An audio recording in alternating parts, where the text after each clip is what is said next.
안녕하세요. 공포학과 M교수입니다. 우리나라를 포함해 전 세계적으로 각 나라마다 유명한 괴담들이 있습니다. 빨간 마스크나 화장실 귀신 이런 게 우리나라의 대표 괴담이라고 하면 중국에는 베이징 375번 버스 괴담이 대표적인 괴담 중 하나죠. 지금도 이 사건을 진짜라고 믿는 중국인들이 많다고 하는데요. 일단 가시죠.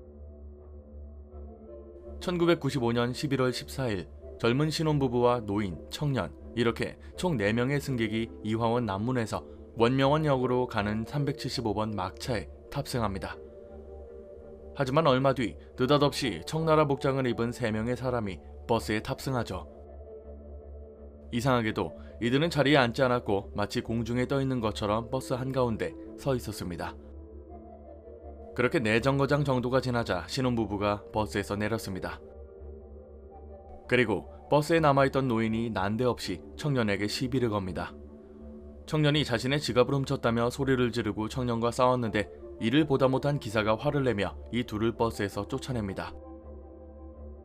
너무 열이 받은 청년은 노인을 데리고 공안국에 가려고 하는데 갑자기 차분해진 노인이 주변에 파출소 같은 건 없다고 말하죠.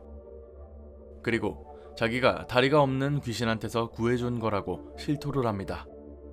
아까 버스에 탔던 청나라 복장의 3명이 다리가 없었고 이들이 귀신이라는 거였죠. 영화 촬영을 마치고 곧바로 버스에 오른 거라고 생각했지만 곰곰이 생각해보니 그들의 다리가 분명 없었던 게 떠올랐습니다. 일단 집으로 돌아온 2명은 다음날 이를 공안국에 신고합니다.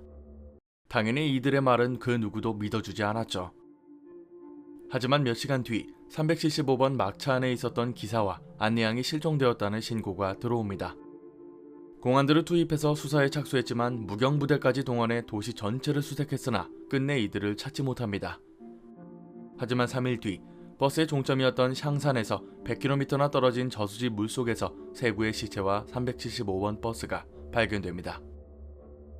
3구의 시체 중 둘은 버스기사 안내양이었지만 나머지 하나는 신원 미상의 남성이었죠.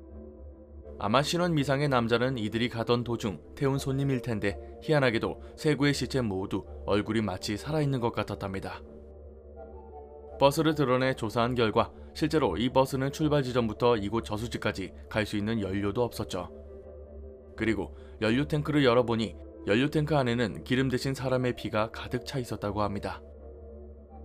CCTV를 통해 조사를 했지만 그 어디에서도 사고의 원인을 찾을 수 없었고 영원히 괴담으로 남게 됩니다. 당시 신문에서도 원인을 알 수 없는 사고로 보도가 되었고 이 때문에 중국 4대 괴담으로 375번 버스가 오르게 되죠.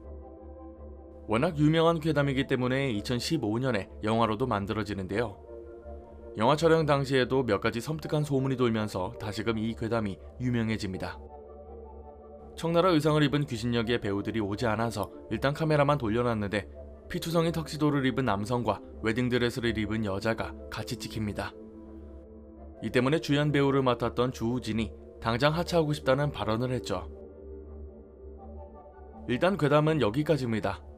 이야기를 보면 청나라 옷을 입은 귀신들이 이들을 데려간 것으로 보이는데요. 실제로 95년에 버스가 저수지에서 발견된 사건은 진짜 있었습니다. 하지만 실상은 이 버스가 누군가에게 도난당했다가 완파된 상태로 발견이 되었죠. 그리고 이 이야기가 와전되고 부풀려져서 만들어진 괴담이라고도 하는데요.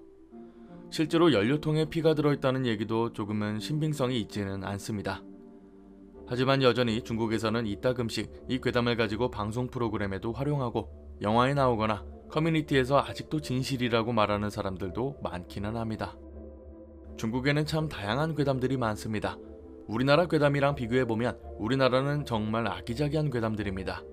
그 정도로 대륙의 괴담은 스케일이 다른데요. 한데 묶어서 바로 영상으로 만들어 보겠습니다. 오늘 강의는 여기까지입니다. 재밌게 봐주셨다면 공포학과에 입학 부탁드립니다. 공포학과 M교수였습니다.